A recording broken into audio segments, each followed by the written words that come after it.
जब धरती पर पाप अपने चरम पर होगा, जब इंसानियत पूरी तरह खत्म हो जाएगी, तब शुरू होगा कलयुग का असली अंत। कल की पुराण और गरुड़ पुराण में लिखा है कि वह समय इतना भयानक होगा जिसे सोचकर ही इंसान डर से कांप उठे और शायद हम उसी समय की ओर बढ़ रहे हैं।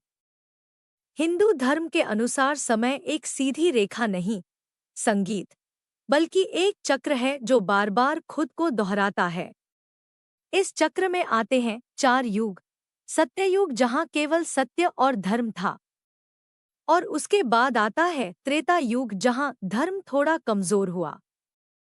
फिर आता है द्वापर युग जहां सत्य और असत्य बराबर हो गए। और अंत में आता है सबसे अंधकारमय युग कलयुग।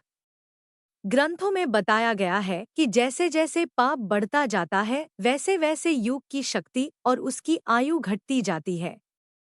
सतयुग का काल लगभग 17,28,000 वर्ष माना गया है। इसके बाद आता है त्रेता युग 12,96,000 वर्ष। त्रेता युग के पश्चात प्रारंभ होता है द्वापर युग 8,64,000 वर्ष और अंत में आता है कलयुग 4,3,2,0,0,0 वर्ष।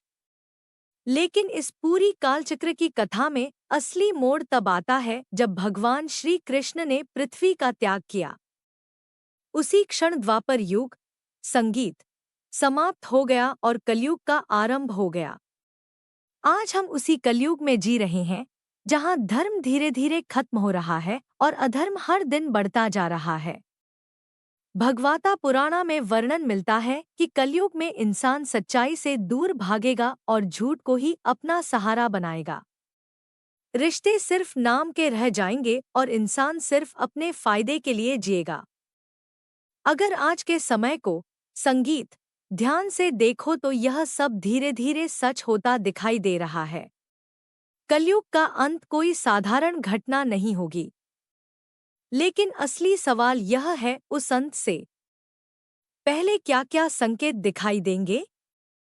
ग्रंथों में बताया गया है कि जब कलयुग अपने चरम पर पहुंचेगा तो सबसे पहले इंसान की सोच बदल जाएगी। भागवत पुराण के अनुसार लोग सत्य से घृणा करने लगेंगे और असत्य को ही अपना धर्म मान बैठेंगे। जो व्यक्ति जितना बड़ा छल कपट करने वाला होगा उसे उतना ही बुद्धिमान समझा जाएगा। धीरे धीरे धर्म केवल एक दिखावा बनकर रह जाएगा। लोग पूजा पाठ तो करेंगे, लेकिन उनके मन में लालच और पाप भरा होगा। फिर आएगा वो समय जब इंसान सिर्फ धन के पीछे भागेगा। विष्णु पुराण में लिखा है, जिसके पास धन होगा वही शक्तिशाली माना जाएगा, ना ज्ञान की कीमत होगी ना चरित्र की, सिर्फ पैसा ही सब कुछ तय करेगा। अब सोचो, जब इंसान का मकसद ही सिर्फ पैसा रह जाएगा तो वह क्या करेगा? वो अपने ही लोगों को धोखा देगा, रिश्तों को तोड़ देगा और जरूरत पड़े तो हत्या भी करेगा। और यही होगा जब समाज पूरी तरह टूटने लगेगा। ग्रंथों में एक और चौंकाने वाली बात कही गई है। इंसान की आयु धीरे धीरे घटकर सिर्फ 10 से 20 वर्ष रह जाएगी। बच्चे बहुत कम उम्र में ही बड़े हो जाएंगे और इंसान समय से पहले ही बूढ़ा दिखने लगेगा। लेकिन सबसे डरावना बदलाव होगा रिश्तों का अंत। माता पिता का सम्मान खत्म, पति पत्नी के बीच विश्वास खत्म, भाई बहन के रिश्ते भी टूट जाएंगे। हर इंसान सिर्फ अपने बारे में सोचेगा। अगर ध्यान से देखो, क्या यह सब आज थोड़ा थोड़ा सच नहीं हो रहा? रिश्तों में दूरी, लोगों में लालच और हर जगह बढ़ता हुआ स्वार्थ। क्या यह वही संकेत है जो कलयुग के अंत से पहले बताए गए थे? लेकिन यह सब तो सिर्फ शुरुआत है।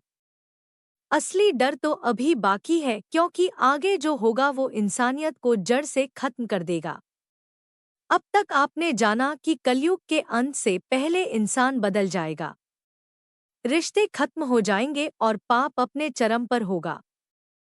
लेकिन जब इंसान अपनी सीमा पार कर देगा तब प्रकृति भी शांत नहीं बैठेगी और यहीं से शुरू होगा विनाश का असली खेल। विष्णु पुराण और भागवत पुराण में यह संकेत मिलता है कि जब अधर्म बढ़ेगा तो इंसान के अंदर की दया पूरी तरह खत्म हो जाएगी। वो केवल अपने स्वार्थ के लिए जिएगा। यहाँ तक कि इंसान निर्दोष और अबला पशुओं को भी नहीं छोड़ेगा। गाय जैसे पवित्र पशु का भी मांस खाएगा और उसी मांस को बेचकर धन कमाएगा। जिस जीव को कभी माता कहा जाता था उसी का शोषण किया जाएगा। यही वह समय होगा जब इंसान अपनी ही मर्यादा भूल जाएगा।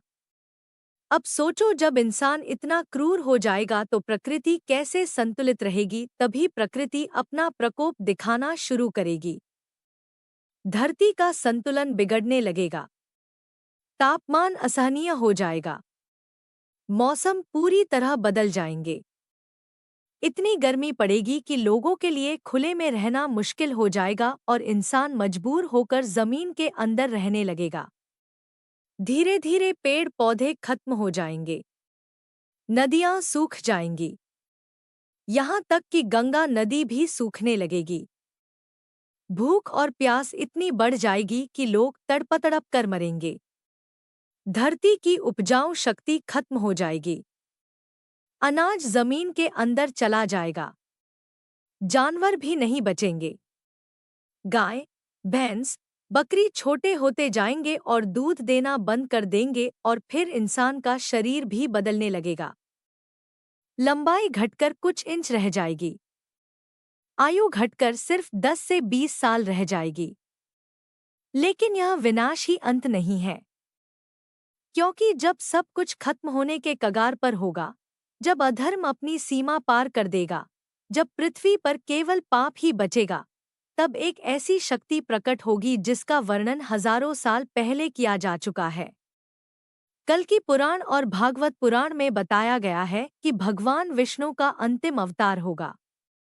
कल्कि जब पूरी दुनिया अंधकार में डूब चुकी होगी तब आकाश में परिवर्तन होगा।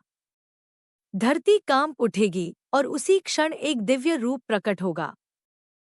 घोड़े पर सवार, हाथ में तेज तलवार और आंखों में प्रचंड अग्नि वो होंगे।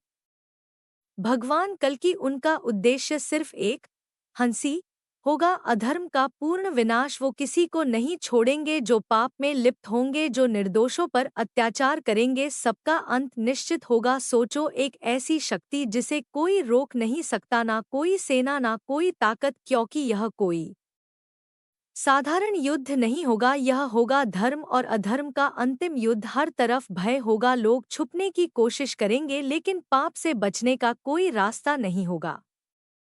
धीरे धीरे अधर्म मिटने लगेगा, पाप खत्म होने लगेगा और फिर पृथ्वी एक बड़े परिवर्तन के लिए तैयार होगी। लेकिन क्या यह विनाश यहीं खत्म होगा या फिर इसके बाद कुछ और भी होने वाला है? क्या सच में पूरी पृथ्वी जल में डूब जाएगी? और फिर कैसे शुरू होगा एक नया युग? ग्रंथों में वर्णन मिलता है कि जब अधर्म पूरी तरह समाप्त हो जाएगा तब प्रकृति एक आखिरी परिवर्तन से गुजरेगी। एक ऐसा परिवर्तन जो पूरी पृथ्वी को बदल देगा। कहा जाता है लगातार 12 वर्षों तक वर्षा होगी। इतनी वर्षा कि पूरी पृथ्वी जल में डूब जाएगी। हर जगह सिर्फ पानी होगा। ना कोई शहर बचेगा, ना कोई सभ्यता। फिर आकाश में एक साथ 12 सूर्य उदय होंगे। उनकी गर्मी इतनी प्रचंड होगी कि धीरे धीरे सारा जल सूखने लगेगा। पहले पूरी दुनिया संगीत जल में डूब जाएगी। फिर वही दुनिया अग्नि से तपेगी और उसके बाद सब कुछ शांत हो जाएगा। यही होगा प्रलय, एक ऐसा अंत जो एक नई शुरुआत लेकर आएगा। जब सब कुछ समाप्त हो जाएगा तब फिर से एक नए युग का आरंभ होगा। सत्ययुग। इस नए युग में केवल धर्म होगा, सत्य होगा और शांति होगी। लोग फिर से प्रकृति के साथ जुड़ेंगे। वेद और ज्ञान का सम्मान होगा और एक बार फिर दुनिया संतुलन में आ जाएगी।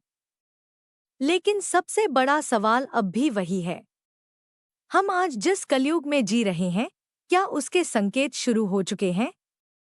क्या बढ़ती हुई हिंसा, प्राकृतिक आपदाएं और इंसानों का बदलता संगीत स्वभाव उसी अंत की तरफ इशारा कर रहे हैं?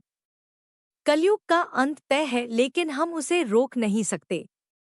हाँ, उसके प्रभाव को कम जरूर कर सकते हैं, अपने कर्मों से, अपने धर्म से। क्योंकि अंत तो निश्चित है, लेकिन कैसा अंत होगा, यह आज हमारे कर्म तय करेंगे।